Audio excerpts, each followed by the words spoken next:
Non mais c'est quand même dingo cette histoire, monsieur Crasu. Elle, c'est Madame Wolinski, hein.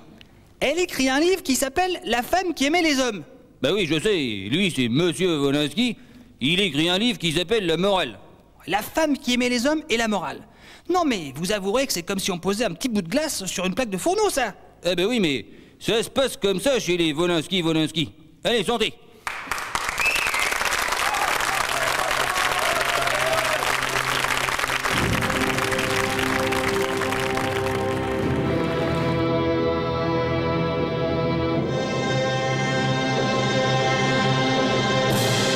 Bonsoir, une fois n'est pas coutume, c'est un petit couple de Français moyens que nous allons recevoir ce soir, monsieur et madame Georges Wolinski.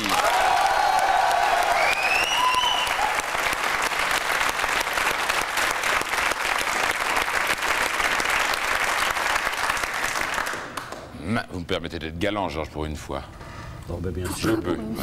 Bah oui, parce que d'habitude, il m'accuse. Et lui, je ne sais pas si la galanterie sont forts. Vous me direz tout à l'heure, Madame Wolinski, c'est Maryse, je crois. Bien sûr, et surtout pas Madame Wolinski. Ah, pourquoi pas Madame Wolinski? Ben non, je porte un prénom.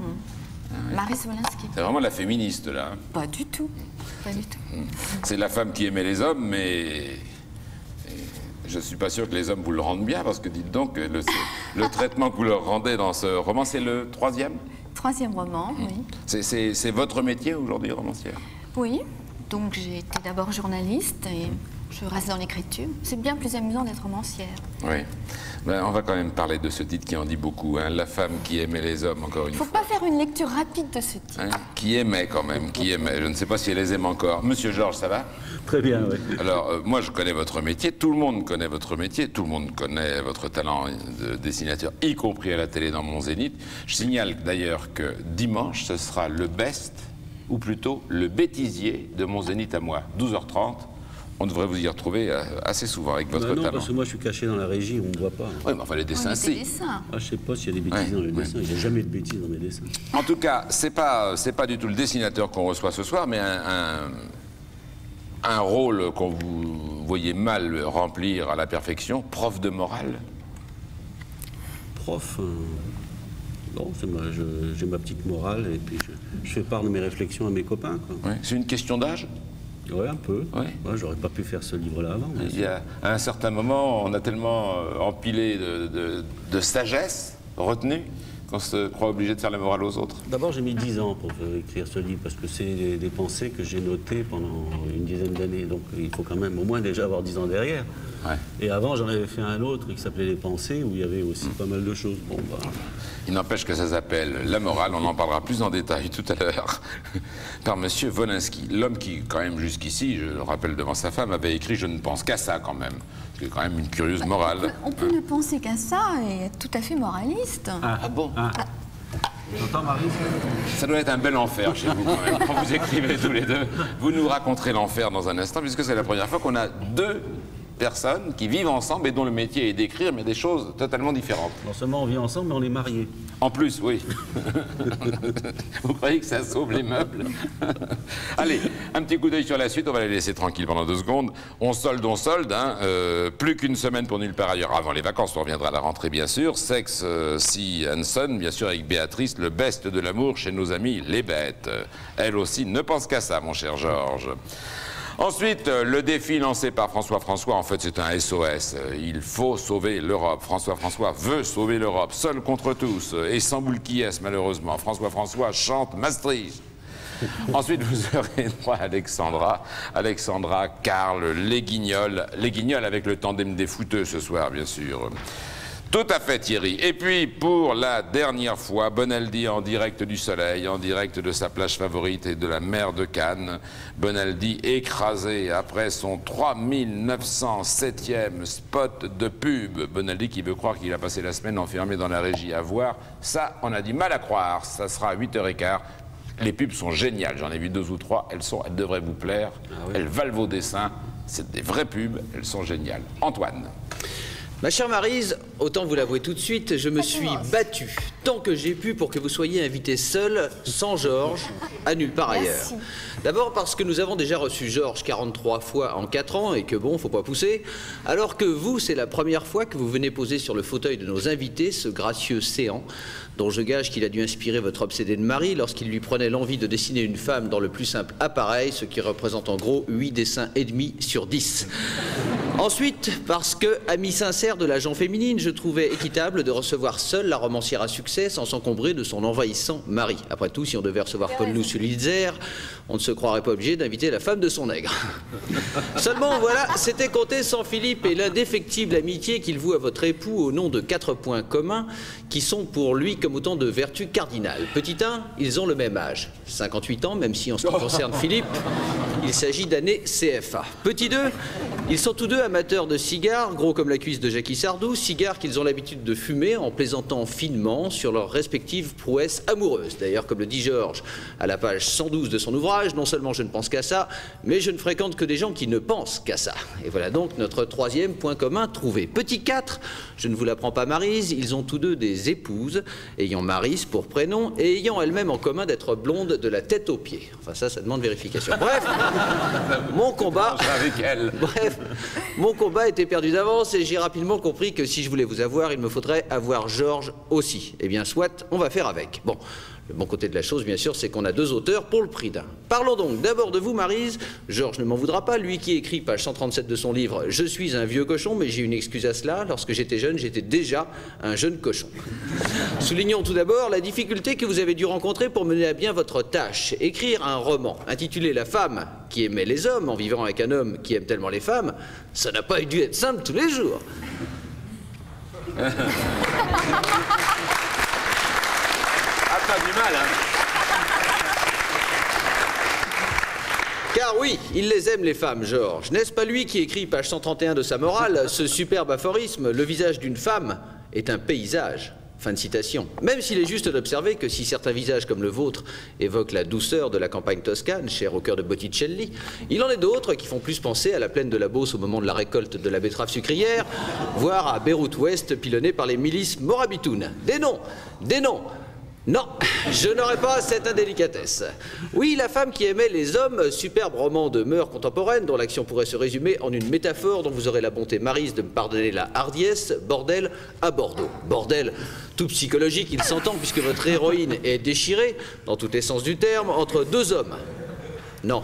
Pas en même temps, Philippe. Louis, d'un côté, brillant avocat priapique, membre vigoureux du barreau bordelais, et Fiodor, talentueux homme de plume auquel elle n'hésite pas à rendre l'appareil. Louis, comme Fiodor, s'évertuant à la combler dans les endroits les plus insolites. Curieuse coïncidence, Georges, à la page 118 de son livre, recommande lui aussi de faire preuve de la plus grande imagination pour ce genre d'exercice, puisqu'il conseille de le faire, je cite, contre un arbre, sous une table, accroché à une branche, au water, dans le TGV, derrière le cimetière, sur un toit, mais jamais dans un lit. Fin de citation. D'ailleurs, comme me le faisait remarquer ce matin Philippe, avec une certaine amertume, teintée de jalousie, on ne doit pas s'ennuyer tous les jours chez les Wolinski. Et le fait est, on ne s'ennuie pas, Maryse, en lisant votre roman. Bien sûr, j'aurais aimé m'étendre davantage sur celui-ci, cependant la plus élémentaire des courtoisies m'ayant contraint à prendre sur mon temps pour évoquer le bouquin de Georges, la morale que je tire de cela, c'est que la prochaine fois, Maryse, c'est enfin seule que j'espère vous retrouver. Non mais sans blague.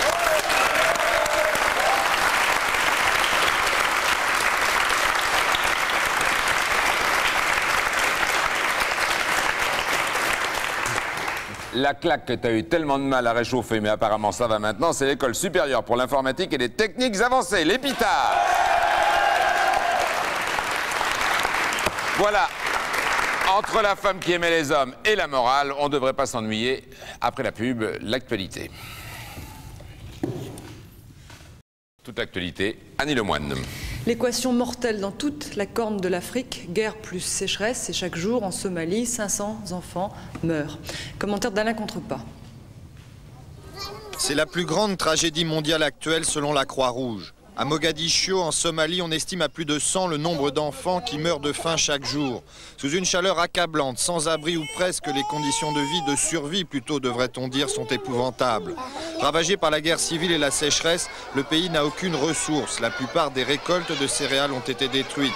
Quand la population fuit une région, elle menace à son tour de famine la région qui l'accueille. L'aide alimentaire arrive lentement à Mogadiscio où le cessez-le-feu instauré sous l'égide de l'ONU est respecté de façon qualifiée de satisfaisante. Mais cette aide alimentaire est largement insuffisante pour couvrir les besoins des 4,5 millions de personnes menacées. Partout en Afrique subsaharienne, on parle en millions car la famine ne se limite pas à la Somalie. Au Mozambique, plus de 3 millions de personnes sont également menacées. En Éthiopie, il faut trouver 1 million de tonnes d'aide alimentaire supplémentaire. En tout, aujourd'hui en Afrique, près de 40 millions de personnes souffrent de la famine. Oui, non, je voulais savoir si vous voulez... Vous savez que vous pouvez intervenir, mais qu'est-ce qu'on peut ajouter? Non, ce qui est terrible, c'est qu'on a l'impression d'avoir déjà vu ces images 100 fois, 1000 fois, et que donc, ce qui était, finalement, on les regarde d'un œil blasé, comme si la misère était une fatalité. Sauf que de le remontrer... Et il faut le faire, bien sûr. Médecins sans frontières, MSF lance une opération Corne de l'Afrique sauvons les enfants, en répétant qu'un enfant malnutri coûte entre 3 et 5 francs par jour, suivant la gravité de son état. Un sommet européen... Ça veut dire qu'il suffirait de quelques francs pour entre 3 et 5 francs par jour, par enfant, pour qu'il aille bien. Mieux en tout cas.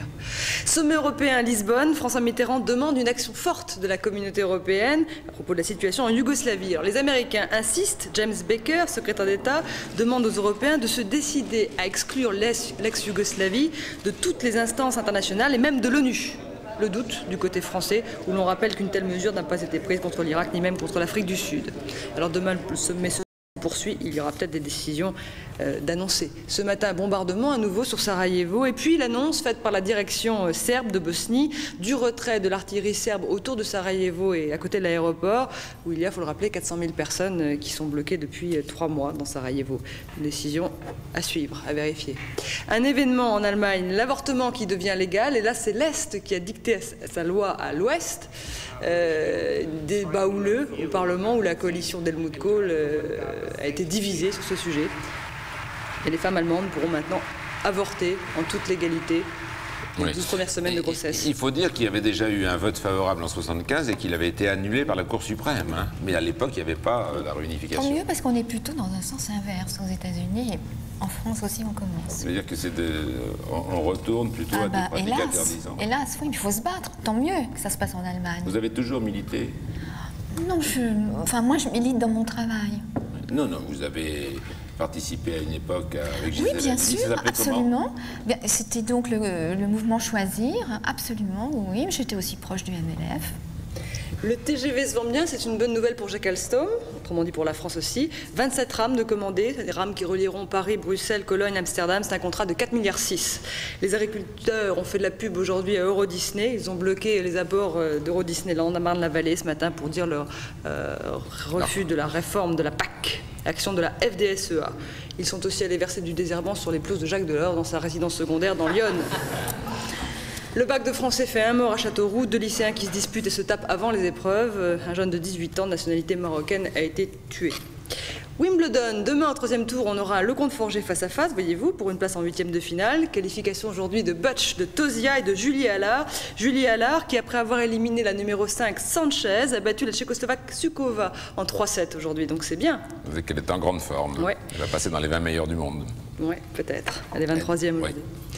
La mort du comédien de la comédie française, Richard Fontana, il avait 40 ans. Bruce Springsteen a commencé sa tournée européenne, il a débuté par Stockholm, il sera lundi, mardi à Bercy, il était hier soir à Francfort avec un tout nouveau groupe sur scène. Et 3 enfants. 3 d'un coup? Ouais. Non, pas 3 d'un coup, ça faisait longtemps qu'il n'était pas venu, depuis il a fait 3 enfants. Oui, il a une femme, il va le dire d'ailleurs, alors pour le plaisir, Springsteen.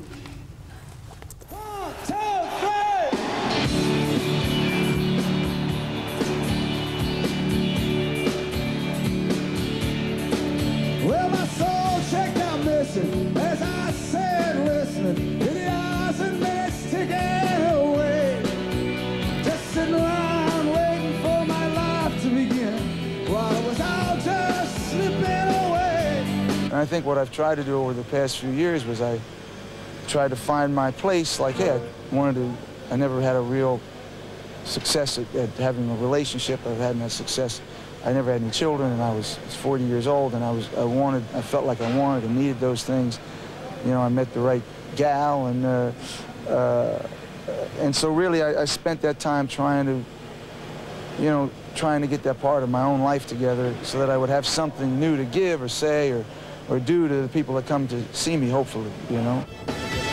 On down in a dead man's town. First kick I took a slam, hit the ground. End up like a dog. It's been beat too much till you spend half your life covering up now. Baby, I was born way down now. Born in the USA. Got a real hometown jam. Voilà, c'est un message pour vous tout spécialement ce soir. Hein. Sans amour, même si on est une superstar, sans amour, on n'a pas réussi sa vie. Sans amour, la vie est triste. C'est vrai? Ah oui. Mais sans fidélité en amour aussi? Non, ben ça fait partie du paquet. Oui, non, parce que c'est pas évident quand on lit vos albums et vos dessins. Mais Bon, bah, on n'écrit pas ce qu'on vit. Est-ce que... Ah, c'est vrai pour le roman aussi. Elle dit, Je n'écris pas des romans heureusement. Heureusement, je dirai pourquoi dans un Heureusement. instant. Marie se dira surtout pourquoi dans un instant. Merci Annie, bon week-end. Dans un instant, Alexandra et le temps du week-end.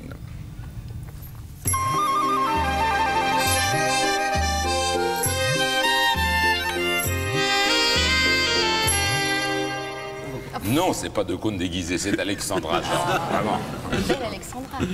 Alors? Donc la tendance est au beau, le week-end sera ensoleillé puisque l'anticyclone s'étend de l'Irlande et jusqu'aux Pays-Bas. Alors demain matin, ce sera encore un peu nuageux sur le centre, la Bourgogne, le Limousin et l'Auvergne, mais ailleurs on parle d'éclaircies et même particulièrement belles ces éclaircies sur les côtes bretonnes, normandes et plus bas. Sur Ajaccio, demain après-midi, toujours plus de nuages, du nord à la Picardie, région parisienne, Bourgogne, Rhône-Alpes. Les autres, eh bien ça va pas mal pour vous, avec même un franc retour du soleil sur la Provence, Côte d'Azur. Pour ce qui est des températures, elles iront demain après-midi de 19 degrés à Cherbourg, jusque 27 à Toulouse. Il fera 23 degrés demain après-midi à Paris et dimanche.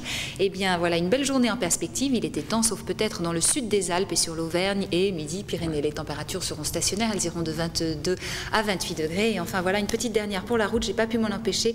Sans l'écologie, j'aurais jamais su que mon air était irradié, mon eau polluée et mon sol dégradé. C'est vous qui avez dit ça. Ah ouais. Voilà. Bon week-end quand même. De temps en temps, il dit des choses sérieuses. Hein. Oui. Mine de rien. Merci Alexandra.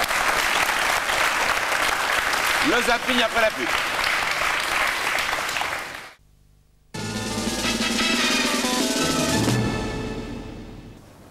Quelle quantité... Ah oui, sur la quantité de déchets que nous jetons par jour, à votre avis, Tout déchets confondus, alimentaires. Ouais, à votre avis par jour et par personne. 50 kilos. Caca compris ou... Quel est d'un raffinement Si vous voulez, c'est scato. Non, c'est pas... C'est tout Non mais Mathilda...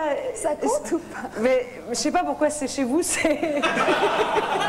c'est une quantité assez... Ça doit faire un gros chiffre. C'est effrayant. Les pneus vont jusqu'à exploser complètement. C'est là le vainqueur du burn-out. C'est le but du jeu. C'est un peu pour la frime, ça, non? Bah, c'est pas pour la frime, faut essayer de le faire. Faut la lâcher. Bien, mon cher Patrick. Complètement.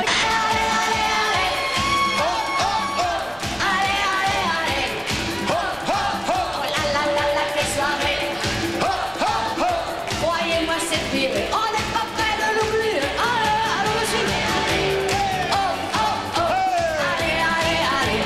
Je pense que ça fait une activité d'aller au cinéma, alors que, par exemple, regarder la télévision, c'est rien faire.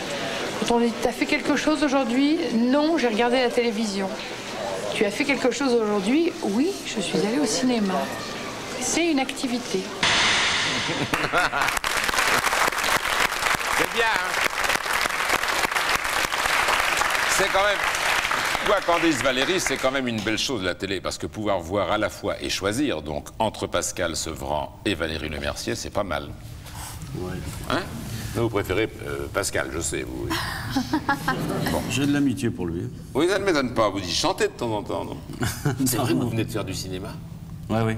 Où ça? À Cinecittà, dans un film écrit par des dessinateurs, d'ailleurs, par Altan et Sergio Staino, mis en scène par des dessinateurs qui ont trouvé marrant de me faire venir pour jouer un rôle d'obsédé ancien gauchiste, oui. dans un film où il y avait quand même Ornella Muti, Stéphania Sandrelli. Ah, il est très fier. Hein. Ah, oui. Bah oui. Ah oui, il y a qu'elle comme grande...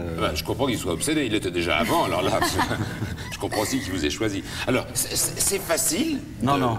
Non, on parle pas de faire de jouer l'obsédé, c'est sûr. Non, de jouer, de tourner. Oui. Non, c'est facile de faire le même métier. Vous écrivez tous les deux. Comment vous faites chez vous pour écrire en même temps, sans vous engueuler? On a un grand appartement. Mais de toute façon, on ne s'engage jamais. Non, non.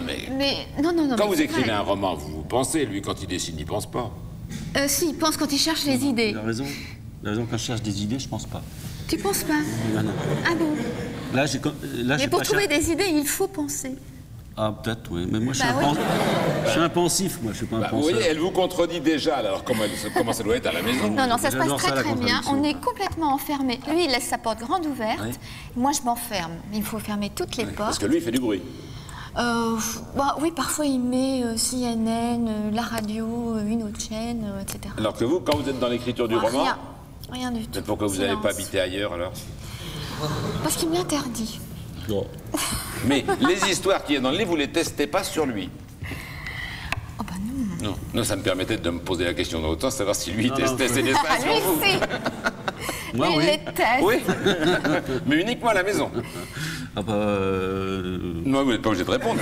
Pas forcément. Et la femme qui aimait les hommes, c'est l'ancienne militante féministe qui avait besoin d'écrire ce livre? Non, mais c'est pas... Je ne suis pas une ancienne militante féministe. Vous êtes toujours une militante. Non, mais c'est pas ça, je veux dire. Féministe, on l'est, je sais pas, moi, en naissant, on est féministe. Enfin, je veux dire, c'est quelque chose qu'on porte en soi et... Mais là, vous avez été journaliste. Oui, bien sûr. Vous avez commencé à Bordeaux. Oui, bien sûr. Vous vous êtes jamais appelé Frédéric avec un nom de garçon, hein? Non. Pourquoi vous lui avez donné un nom de garçon? Mais parce que c'est très très important pour la personnalité de ce personnage. D'accord. Parce qu'effectivement, au lieu d'attendre une fille, ses parents attendaient un garçon. Oh oui. Et ça vous paraît pas important? Si, mais ça vous... C'est très Ce qui me paraît important, c'est que vous ayez choisi de faire de cette fille de 20 ans, qui va épouser un monsieur qui a déjà réussi, qui est plus âgé, vous lui avez mis un prénom de fille pour bien montrer que c'est aussi un homme. Un prénom de garçon. Oui, un prénom de garçon. Pardon. Pour bien montrer que c'est aussi un homme. Non, c'est pas ça. Non, si vous voulez, ce que je voulais montrer... moi, j'en ai parlé. François Giroud a très bien raconté ça dans les leçons particulières. Althusser en a parlé aussi à propos de sa femme. C'est que quand on a ce problème à sa naissance, on le porte une grande partie de sa vie. C'est pas très grave, on s'en débarrasse. Mais c'est quand même très important. Donc, moi, ça me paraissait... J'avais envie de... C'est marrant parce que le titre dit le contraire. C'est bien la femme qui aimait les hommes. Elle se prend bien pour une femme, quand même, malgré son prénom. Elle se prend bien pour une femme et elle aime les hommes. Et on peut aimer les hommes et aimer un homme. Et on peut leur faire la vie aussi difficile? Je ne veux pas raconter la fin. Je ne vais pas raconter la fin. Mais c'est le moins qu'on puisse dire, c'est que pour les hommes, la fin est tragique quand même. Ah, moi, c'est comme ça. Mes 3 premiers romans, c'est un peu un triptyque. Mes 3 premiers romans se terminent de la même façon. Oui, et c'est vrai que les fins sont assez tragiques. Et ça veut dire que vous poursuivez quand même le même parcours initiatique. Hein? C'est un parcours initiatique, tout à fait. Oui, on est d'accord. C'est du romanesque. Oui, eh bien, les filles peuvent lire, mais les hommes aussi. Hein, ils ont intérêt. Les hommes ont intérêt à lire. Oui, parce que si vous rencontrez un jour Maryse Wolanski, ne vous laissez pas draguer. Il y a d'abord son mari qui, en général, n'est pas loin. Puis, deuxièmement, ça vaut la peine de lire le roman pour savoir comment ça se finit. C'est chez Albin Michel. Ne vous inquiétez pas, je vais parler de vous, Georges, dans un instant, en sa présence. Carl Zéro. Vous rêvez d'être créatif dans une agence de publicité? Alors, laissez tomber la filière communication et faites des études d'agronomie. Ça peut paraître idiot, mais je vous confirme que c'est aujourd'hui indispensable. Voici une brosse à tomates classique. Trop rigide, elle marque la tomate. Heureusement, voici la nouvelle brosse à tomates flexible. Résultat, une tomate mieux brossée. On se fout vraiment de notre gueule. On se fout vraiment de votre gueule.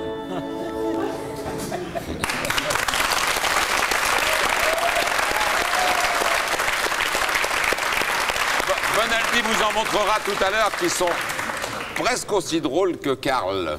C'est dire. Alors, la morale, donc je ne vais pas y revenir, vous avez choisi de faire la morale à votre âge avancé, tout d'un coup. C'est au Cherche Midi Éditeur, c'est pas une raison pour casser le matériel. Tenez, quand tout de même, tête du 2e chapitre, il va y en avoir 14 chapitres, hein, si j'ai bien compté. Moi, j'ai pas compté. 2e chapitre, regardez, tenez, on va en passer quelques-unes. Bon. Quand même, quand Wolanski, tout d'un coup, titre son chapitre Le bien et le mal, on se dit, mais il est tombé où, Wolanski, hein? C'est vrai que quand on lit la bulle, c'est le bien, c'est bien, le mal, c'est pas si mal. Ouais, mais oui, c'est très profond. Oui, c'est très profond. Mais au moins, l'avantage, c'est que c'est pas une morale fermée. Hein, c'est très ouvert. Ça reste ouvert, oui, on peut interpréter comme on veut. Tiens, regardez une autre, là, alors. C'est toute ma vie, je l'aime beaucoup celle-là, toute ma vie, je n'ai cru qu'à ce qui me paraissait évident, et la bulle dit, c'est évident qu'il ne faut croire en rien. Vous êtes un vrai pessimiste quand même. Hein. Alors que vous n'avez pas la tête à ça, vous êtes heureux tous les deux, vous riez tout le temps, puis là, vous nous assassinez. Et la notoriété, c'était le sous-titre. La notoriété, c'est sur la même page quand même. La notoriété, c'est lorsqu'on remarque votre présence. Je trouve que c'est terrifiant pour les gens qui se prennent pour des stars, surtout les vedettes de télé. Hein. Et alors, le suivant, là, c'est depuis que ma femme, parce qu'il faut lire au-dessus quand même, hein, c'est que depuis que ma femme gagne plus que moi, je la trouve moins belle.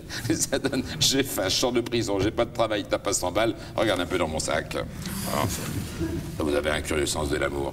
On passe à la suivante. Hein, j'ai une toute petite sélection comme ça. Celle-là est très, très, très belle aussi. La famille était forte tant que les couples acceptaient de vivre ensemble sans s'aimer. C'est terrifiant. Terrifiant, c'est hélas un peu vrai, oui. Bah, regardez ce qu'il y a en dessous. Hein. C'était marqué « Bonne nuit, chère épouse. Dormez bien, mon cher époux. » Ça doit être vachement gai chez vous le soir. Non, mais vous pouvez... Moi, je vous donne pas de détails. Non, mais comment vous pouvez écrire ça? Mais comment, pourquoi? Comment vous pouvez dire c'était bien avant? Et je vais dire la phrase qu'il y avait au-dessus quand même. Mais je dis pas tout. Les hommes se méfient de celles qui possèdent la technique pour bien les faire bander. Vous connaissez la suite? Vous connaissez la fin? Vous savez ce que vous avez écrit derrière? Non, parce qu'en général... Ils les épousent rarement. Ils les épousent rarement. Non, mais c'est scandaleux. Non, parce qu'ils se disent, celle-là, c'est sincèrement, Georges, on va pas les épouser. Sincèrement, Georges, je trouve scandaleux d'appeler ça la morale, alors quand on les prend un par un, j'aurais pu les prendre pratiquement tous, c'est le contraire que vous faites. Ah bon, vous croyez que c'est l'escroquerie? Vous êtes vous êtes profondément immoral. Mais c'est très vendeur, ce que vous dites là. Oui. Non, mais vous êtes profondément immoral, ça vous dérange pas, ça? Je crois pas du tout être profondément immoral, moi. C'est ça, j'aimerais bien. Alors vous êtes cynique. J'aimerais bien, mais c'est le drame de ma vie. Je suis très moral. Vous êtes cynique alors? Non, je suis lucide. Je trouve ça pas mal d'être profondément immoral. Ah bon? Ah ben, il y a autre chose. On s'en fait une petite dernière, tiens. Vraiment, pour voir si celle-là va sauver les autres. Je peux pas toujours tout lire, moi. Hein. Ah si, c'est une des dernières, ça, dans le bouquin. Ouais. Hein? Oui, tu pourrais respecter ma vie privée. C'est formidable, quand même. Il trouve sa femme dans son lit, il rentre de Cuba. En plus, c'est vous qui allez chercher des cigares à Cuba en général. Tu pourrais respecter ma vie privée.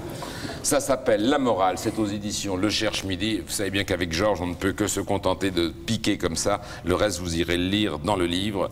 La Morale par Wolinski, c'est pas mal. Le couple réuni, c'est assez étrange. C'est vrai que vous tapez vraiment dans deux secteurs. C'est ça l'écriture et le plaisir de l'écriture. Ça va, PPD?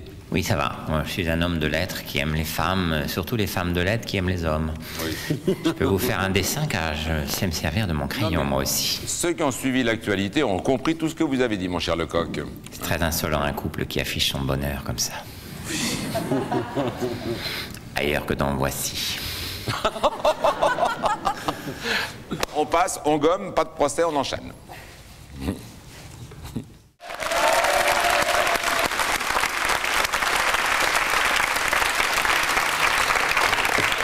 Je voudrais signaler, si vous aimez les Guignols, qu'ils sont en vedette, en couverture d'abord, et en long et en large, et en interview à l'intérieur de ce numéro très spécial de Vidéo 7, qui sort ce mois-ci, je vous le donne.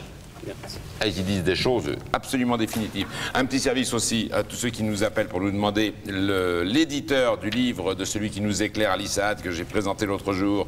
Le roman s'appelle Les Chemins d'Ilge. C'est chez Buchet-Chastel. Arrêtez d'écrire. C'est au 3615 code Bonaldi. Le code C+, rubrique Bonaldi. Et puis dans un instant, Béatrice et les amours bestiales de Béatrice. Bonaldi à Cannes, Antoine à Paris. Maryse, vous avez dit, en fait, Georges est plus père que pervers. Et avec l'âge, il n'aurait pas tendance à devenir pervers-pépère. Maryse, en 1986, Georges déclarait « Je hais le monde moderne parce que je me ramollis ». Est-ce qu'en 6 ans, vous avez constaté un mieux? Vous pouvez répondre. Maryse, vous avez dit de lui « Il n'est ni généreux, ni gentil, ni paternel, ni courageux, et surtout pas sécurisant ». Ah bon? Est-ce qu'il est plein aux as au moins? Non seulement il est plein aux as, mais j'ai dit le contraire. Georges, vous avez dit c'est ridicule d'être contestataire toute sa vie. Surtout quand tout va bien, non? C'est sûr. Ouais. Vous avez dit aussi, mes seules maîtresses ont toujours été mes dessins. Entre nous, vous prenez Maryse pour une idiote. Maryse, vous avez dit, la femme qui aimait les hommes, ce n'est pas mon histoire. Je regarde autour de moi. Dites donc, vous prenez vraiment Georges pour un con. Non? Facile. Georges, vous n'avez fait que des filles. Je sais pas ce que ça peut toujours servir. Je sais pas ce qu'il veut dire. Enfin, Maryse, vous avez dit, il démolit les femmes avec toujours beaucoup de tendresse. Mais est-ce qu'il prend ses précautions au moins? Ça sera tout pour ce soir.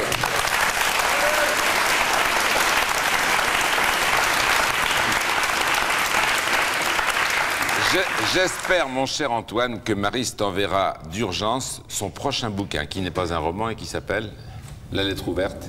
Lettre ouverte aux hommes qui n'ont rien compris aux femmes. Se partagera. On le lira à deux. Je ne sais pas lire, moi, contrairement à vous. Je le lirai à haute voix. Ça s'appelle comme ça? Ça s'appelle, mon cher Georges, vous ne le saviez pas, Lettre ouverte aux hommes qui n'ont rien compris aux femmes. Peut-être que ça s'appellera Lettre ouverte à l'homme que j'aime. On verra. C'est gentil. Ça dépend si tu aimes bien. Allez, on va passer aux amours des bêtes dans un instant. C'est torride, ce plateau. Voilà, comme on avait ce soir un couple qui manifestement s'aime, mais c'est beaucoup plus rare qu'on ne croit, et comme vous nous aviez demandé par ailleurs de vous repasser quelques-unes des séquences présentées cette année sur les amours chez les animaux par Béatrice Le Métayer, bien ce soir, on va revenir sur quelques-unes, les meilleures. Hein. Les meilleurs, c'est vite dit. Moi, j'ai plutôt choisi les pires, voyez-vous. Ça dépend de quel côté on se place. Hein. Car il faut cesser de croire, une bonne fois pour toutes, que la nature est belle et propre. Enfin, elle le serait s'il n'y avait que des plantes vertes et s'il n'y avait pas les animaux. Mais qu'est-ce qu'on Car s'emmerderait, dites donc. eux aussi ne pensent qu'à ça. Surtout les mâles. La galipette animale se fait rarement dans la tendresse, voyez-vous. Nous allons voir les images tout de suite. On y va. Voilà. Les mâles sont tantôt du genre sadique, tel ce mâle araignée qui ligote sa dulcinée avant de lui visser ses deux zizi en tire-bouchon, soit du genre macho comme le crapaud qui oblige madame à le porter jusqu'au lit. Chez les mammifères, c'est pas mieux. Voyez ce goujat de rhinocéros qui essaie de sauter à pieds joints sur sa fiancée. Voilà, c'est bien. Alors que les animaux soient mufles, c'est une chose, mais en plus, ils sont cochons. La nature, c'est un véritable champ de tir, je vais vous dire. Les animaux sont les pires fornicateurs que je connaisse, et croyez-moi, je les connais bien. Parce que vous n'avez pas beaucoup vécu. Hein. Je connais très bien les animaux. Ils font la chose n'importe quand, sans attendre le samedi, ni éteindre la lumière. Et là, c'est dans le noir, là, pas besoin d'éteindre la lumière. N'importe où, dans les bois, sur la plage, de préférence devant tout le monde. Bravo les babouins, bel exemple pour la jeunesse. Quelquefois, ils s'y mettent à plusieurs. Faut dire que les lionnes sont totalement hystériques. Ah ça, elles n'ont jamais la migraine, celles-ci. Hein. Enfin, si encore, ils faisaient ça discrètement, sans ameuter les voisins. Mais non, il faut que je le brame, que je le rugisse. Même la tortue, un animal pourtant si bien élevé qui ne mange que de la salade, il faut qu'elle donne de l'organe. Une tortue aux Seychelles. Ouais. Mais le pire... Oui, mais vous les avez pas vus aux Seychelles, elles sont géantes comme ça, mais vous les avez pas vus faire l'amour. Si. Faire l'amour. On les a vus et entendus, exactement. Hein, c'est rarissime, hein. Oui. Elles font pas ça souvent. Non, c'est on est une tombé fois un par an. bonjour. Oui, ça doit être un bonjour. On est tombé le bonjour, oui. Ou alors une Mais alors, obsédée ça comme dure vous, longtemps quoi. à chaque fois. Hein. Mais le pire, c'est qu'on dirait qu'ils aiment ça. Bah, évidemment. J'en ai même vu qui jouaient à touche pipi. Oh. Ouais. Alors là, vous allez me dire, pour se tripoter, il faut avoir des mains comme les singes. Ben, pas obligé. Les éléphants se servent de leur trompe pour renifler mutuellement la culotte de leurs congénères. Le cerf, lui, va carrément égoutter. Quant à ce que fait cet écureuil terrestre spermophile, j'ose même pas dire le mot. Oui, monsieur. Ça n'avait pas l'air de faire grand-chose à l'autre. Sincèrement. Spermophile, j'explique, c'est pas ce que vous pensez du tout. C'est pas ami du sperme, c'est ami des graines. Parce que les écureuils emmagasinent des graines chez eux. Ah bon. Comme vous, d'ailleurs, vous avez bien quelques cacahuètes dans votre placard. Je sais pas. Eh ben, vous êtes spermophile. Je les renifle pas, en tout cas, moi. Je sais pas. Ça n'a rien à voir. Moralité. Oui. Les animaux, ils font ça comme des bêtes. C'est bien ce qui les différencie de nous, n'est-ce pas? Oui, enfin, si on veut, c'est pas sûr. Hein. Vous faites ça aussi comme des bêtes. Je crois qu'on fait tous ça comme des bêtes. C'est le seul plus, on moment où aime on ça. est un peu animal, c'est quand on fait l'amour. Ça, c'est la théorie de Georges. Moi, je la partage. Peut-être une théorie masculine. Oui, mais il y a beaucoup de femmes qui disent pas non, vraiment.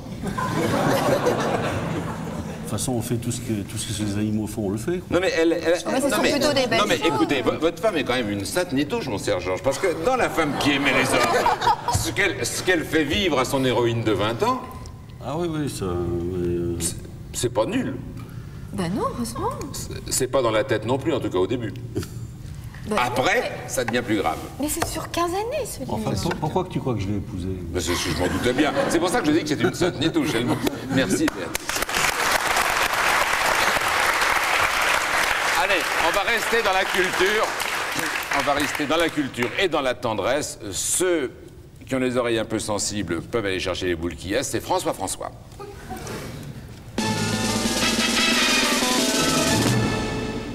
Oh, les Danois me font peur. À cause d'eux, l'unité de l'Europe est menacée. Voilà pourquoi, pour les amadoués, j'ai décidé de chanter pour l'Europe. Oh, Maastricht, c'est fini. Et dire que c'était la ville de nos premières amours. Hervé Villard, il est whiz. Maastricht, c'est fini. Tu veux ou tu veux pas? Si tu veux, tant mieux. Si tu veux pas, tant pis.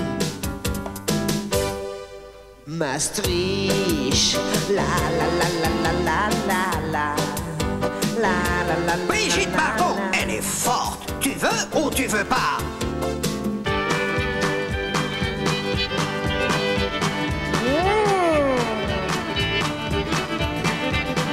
Les Européens, les Européennes vont danser, vont chanter sous les violons. Sont Européens, sont Européennes. La faute à qui danse, c'est la faute à tonton. Il portait des pattes d'EF, il était barbe et poilu. Michel Fugain, tous les Européens, toutes les Européennes. Alors, faites baver les Danois. Achetez la compile de Maastricht. C'est oui. Albert Algoul. C'est pas mal, hein? Alors, Georges, qui est très économe, a dit c'est du boulot, dis donc. Mais oui, c'est du boulot, mais comme on en a l'utilisation jusqu'au référendum et peut-être après, on s'est dit qu'on allait pouvoir la repasser. Mais c'est vrai qu'elle est très bien. Ça va, Bonaldi? Très bien. Bon, vous savez qui on a ce soir? Le salaud. Oh non, j'ai travaillé toute la semaine, maintenant c'est le jury qui travaille. Il est en train, en ce moment, de déterminer quelle est la meilleure pub du monde. Oui.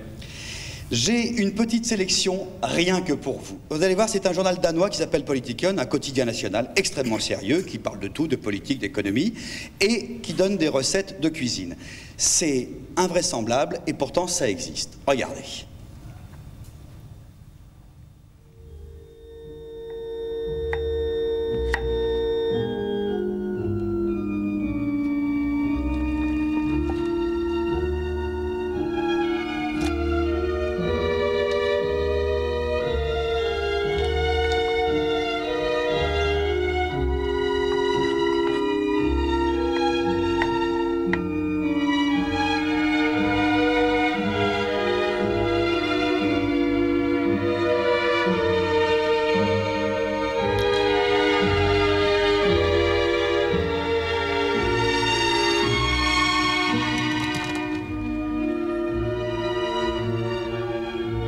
Skulle du ikke have haft timian i?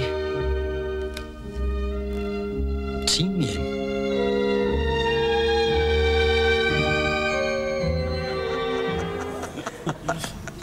C'est un journal très sérieux. Hein, Jérôme? Ah oui. C'est un vrai journal. Un vrai journal d'information générale, un quotidien national. Non, parce qu'ils vont croire que c'est du Carl Zéro. non, ça existe vraiment. C'est une vraie pub vraiment sorti au danoise, Danemark. C'est bien, je trouve ça formidable. Ouais. Ben, j'ai un autre exemple. Non, pour la mentalité est bonne.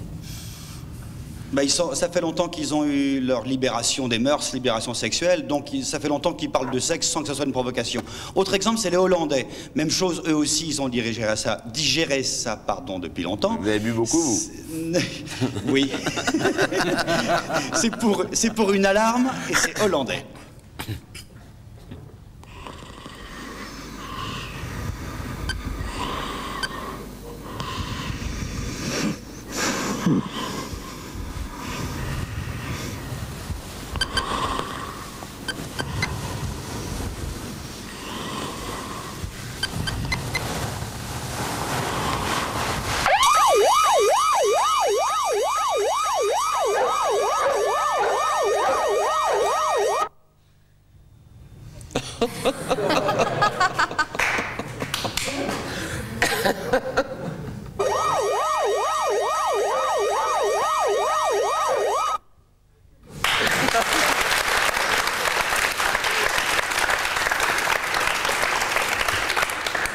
C'est spécial femme frigide, c'est ça, Bonaldi? Non, j'en ai une pour vous, Maryse. C'est un magazine féminin australien qui s'appelle Cléo. Déjà l'an dernier, il nous avait, mettons pas choqué, mais enfin étonné. Il recommence cette année. Regardez. Research reveals that 77% of Australian women prefer to make love in the dark.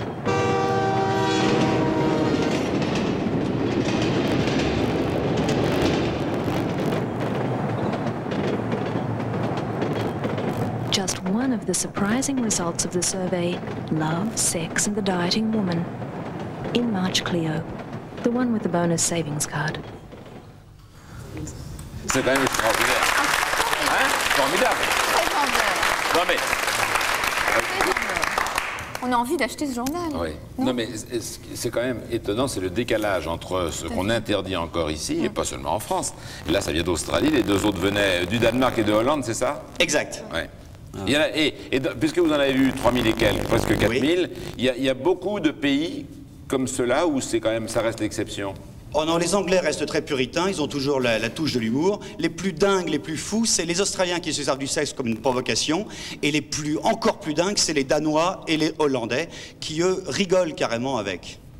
Mais aux États-Unis, en Italie, en Allemagne et en France, on reste très puritains. Nous sommes les plus sensuels, Philippe. On est les plus sensuels, nous. Oui. Mais les plus puritains, c'est sûrement les Américains en ce moment. Hein. Ah oui, on n'a pas le droit de montrer un sein. Vous savez qu'on n'a pas le droit aux États-Unis de faire de la publicité pour les capotes, par exemple. On ne peut pas lutter en prônant les préservatifs contre le sida aux États-Unis. Pas le droit de parler de ça. Allez, vous nous montrez une dernière? Une dernière, c'est suédois, c'est beaucoup plus soft. C'est pour réhabiliter les personnes âgées, parce qu'ils consomment de plus en plus. C'est suédois, et c'est hommage aux grands-mères.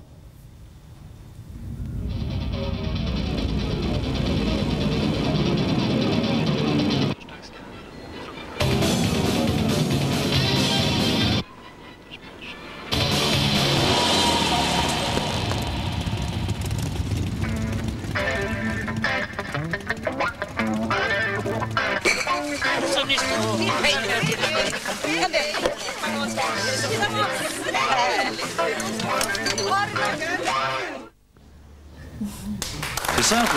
Oui. C'est bien les grands-mères. N'empêche que ça valait la peine d'aller au festival de la pub parce que, d'accord, il y en avait 3907, on en a vu cette semaine qu'une petite quinzaine, mais ça réconcilie de temps en temps avec la pub quand même. Oh oui, il y a quand même de grandes choses, il y a quand même de grandes idées. En ce moment, le jury délibère. Vous n'avez jamais fait, vous? Jamais travaillé pour la pub? Si, bien sûr, je travaille beaucoup, toutes les années. Toutes les années? Depuis 20 ans. Non, mais je pensais surtout aux pubs télé. Ça, non. J'ai travaillé pour la presse. Oui, oui. J'ai fait des dessins animés pour la télé.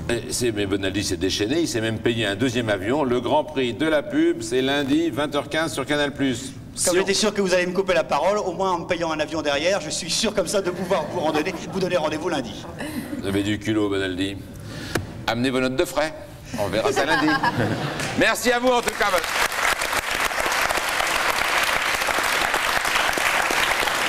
Antoine revient.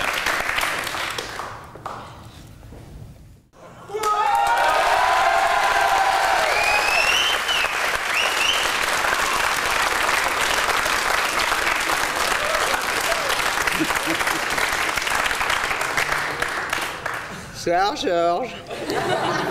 Soir Maryse. Soir Philou.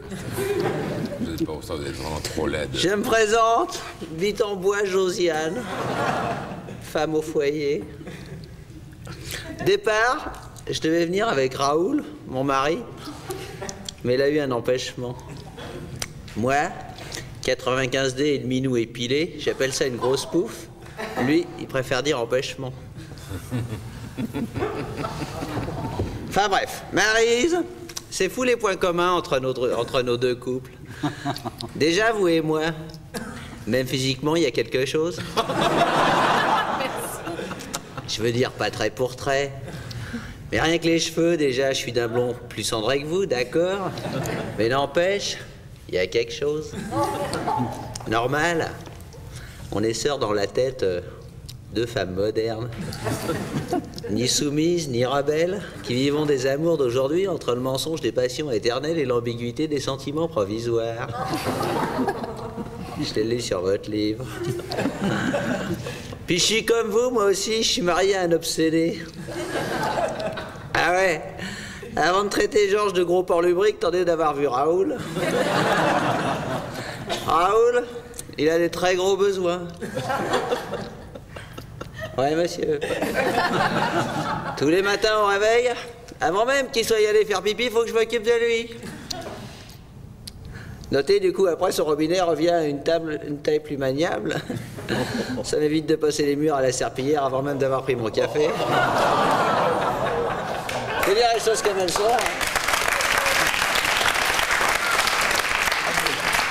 Mais Raoul, non seulement les obsédés, mais l'obsédé radin. Georges, il vous oblige peut-être à porter des culottes fendues, mais c'est fendu exprès, en usine. Que moi, Raoul, prétexte qu'on les lui vend moins cher quand c'est esquinté, je me trimballe des strings déchirés et des calbars qui ont un accro. C'est sexy. Notez bien, d'être obsédé, Raoul, c'est comme votre Georges, ça n'empêche pas d'être moraliste. Raoul a toujours l'euphorisme à la bouche. Hein. Elle est normale, son deuxième prénom c'est Maxime. Là on fait aussi bien des cours, genre femme à lunettes, femme à caquettes. Original. Oui. Que des plus longs, genre avant l'homme a le bout qui sent, après il a le sang qui boue. Là pas de règle, là pas de règle. Puis enfin Maryse, vous publiez des livres où les femmes prennent leur corps en main. Moi aussi. Sauf ça s'appelle pas La femme qui aimait les hommes. Ça s'appelle Plus je connais les hommes, plus j'aime mon chien. Dedans, je raconte comment j'aime mon chien. Pour l'instant, personne n'en veut. Ils disent tous, si on publie ça, on va s'attirer des emmerdes avec la SPA. Donc, si vous pouviez me présenter votre éditeur, puis me dire où vous avez acheté votre robe, je la trouve vraiment gironde. Hein. Allez, il faudra venir dîner à la maison un soir que Raoul n'est pas resté coincé dans un empêchement. Je vous présenterai mon chien. Salut.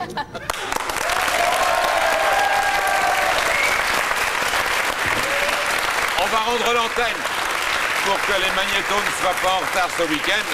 On va rendre l'antenne tout de suite. Le temps de vous rappeler quand même que le livre de Marie, je vous le dis, Madame Bittenbois, c'est chez Albin Michel. C'est le même éditeur qu'Antoine Decaune. C'est abordable. La femme qui aimait les hommes, c'est abordable, oui.